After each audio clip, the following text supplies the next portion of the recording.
Kamu ingin segera memulai usahamu, tetapi kamu bingung bagaimana memulainya.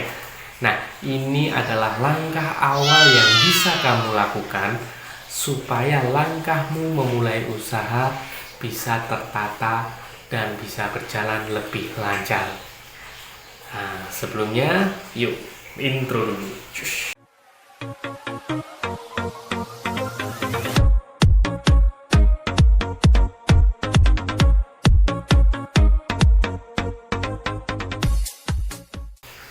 Hai sahabat Haragami, selamat pagi, siang, sore, dan malam untuk kalian semua dimanapun kalian berada. Aku Haragami izin masuk. Nah, kenapa sih kok kamu belum memulai usahamu?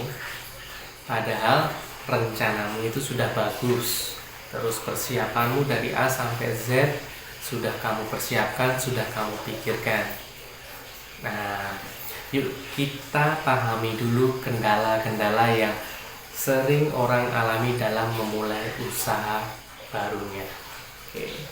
Yang pertama, modal yang belum fix. Nah, kamu belum punya modal. Nah, itu sudah kendala.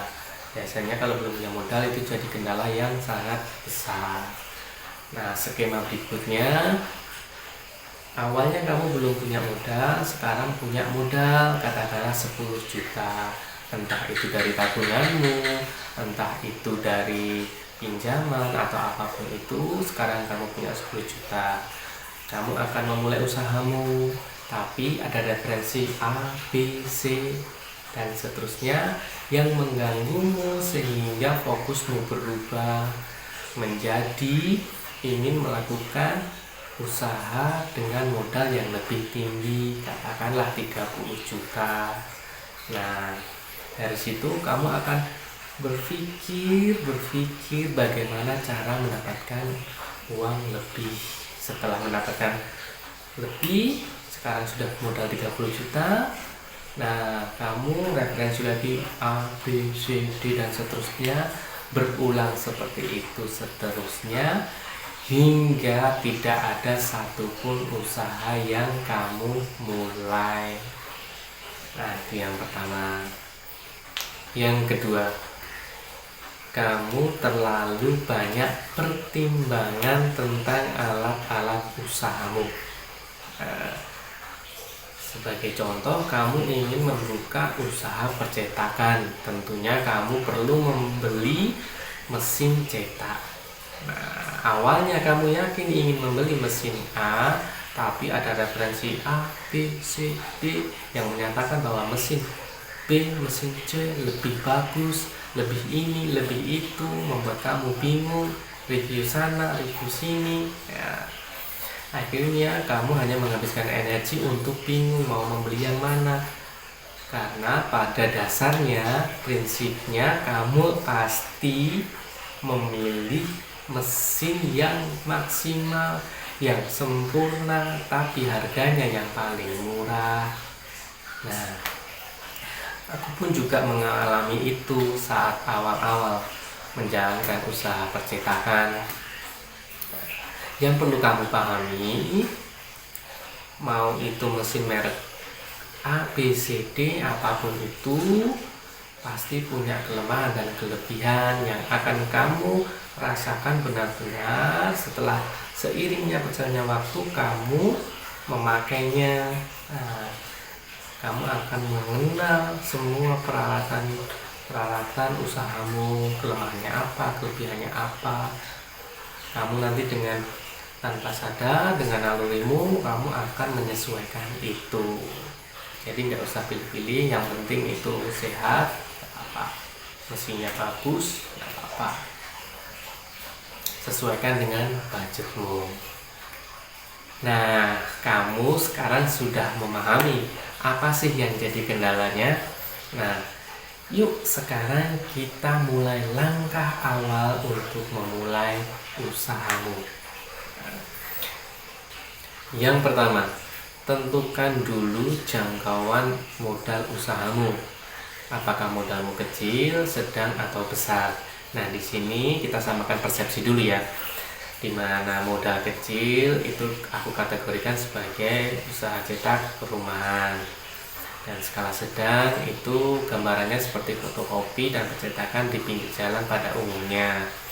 Dan yang ketiga, modalnya besar itu percetakan yang mampu cetak partai besar, yang mampu cetak 1000 lembar dalam sekali cetak atau lebih, yang bisa cetak banner, atau ada yang pernah aku alami itu cetak kertas ukuran 1 meteran lebih. Nah itu kenapa jangkauan modal ini harus kamu tentukan dahulu, karena ini ada kaitannya nanti dengan pemilihan lokasi dan pemilihan alat-alat yang akan kamu beli nantinya. Oke. Yang kedua, tentukan alat dan lokasi usahamu. Nah, yang terutama lokasi terlebih dahulu, karena ini ada kaitannya dengan jumlah mesin atau perlengkapan apa yang akan kamu gunakan di dalam ruangan tersebut. Misalnya ruangannya kecil, cukup untuk 3 mesin, tentunya akan lebih baik kamu beli 3 mesin saja atau kurang, daripada banyak-banyak tapi nanti tidak muat, kamu nggak bisa kerja. Oke.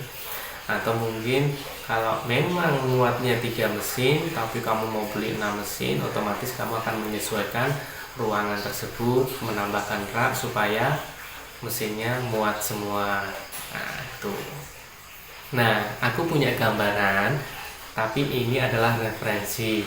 Nah, bagi kamu yang punya modalnya kecil, kamu bisa cari lokasi kurang lebih 3 kali 4 meter, entah itu ruang tamu, entah itu teras, atau bahkan kamarmu.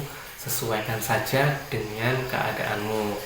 Bagi kamu yang punya modal usaha sedang yang bisa untuk sewa toko, usahakan cari lokasi yang paling tidak ya ukurannya 6 kali 8. Loh, kenapa bang? Nah, tujuannya supaya kamu mendapatkan perwajahan toko. Wajah toko yang lebar punya potensi yang lebih baik untuk dilihat calon pembeli. Calon pembeli yang berlalu lalang akan melihat perwajahan tokomu. Semakin besar wajah tokomu, maka akan semakin besar potensi terlihatnya. Karena kalau perwajahan tokomu kecil, ruangannya kecil, sudah tertutup spanduk, apalagi tertutup sama toko sebelahnya, itu nanti potensi terlihatnya juga akan lebih kecil. Nah, referensi berikutnya terkait tentang peralatan-peralatan yang akan kamu gunakan nantinya. Oke, bagi kamu yang modal usahanya kecil, kamu bisa beli printer dengan kemampuan print, scan, copy. Syukur-syukur ada fitur ADF-nya. Tentunya jangan lupa untuk gunakan tinta ori, karena walaupun itu tinta dye, itu juga sudah berkualitas. Nah, untuk kamu yang punya modal usaha sedang, usahakan kamu beli mesin fotokopi laser. Karena apa? Walaupun daya listriknya lebih besar, konsumsi listriknya lebih besar, tapi untuk jumlah cetaknya lebih banyak. Itu akan sangat membantu kamu. Nah, sampailah pada langkah yang terakhir. Apa itu bang? Ya udah, langkah terakhir mulai aja. Nah, ngapain ditunggu, pokoknya mulai aja. Cetak. Tahu-tahu kamu kaya, tahu-tahu kamu sukses, tahu-tahu mereka akan bertanya, kamu apa kabar? Kan gitu. Nah, oke, jangan lupa untuk subscribe channel ini. Yuk kita belajar bareng Haragami, dan tunggu video-video selanjutnya kita belajar bareng. Oke, jangan lupa subscribe ya. Oke, terima kasih.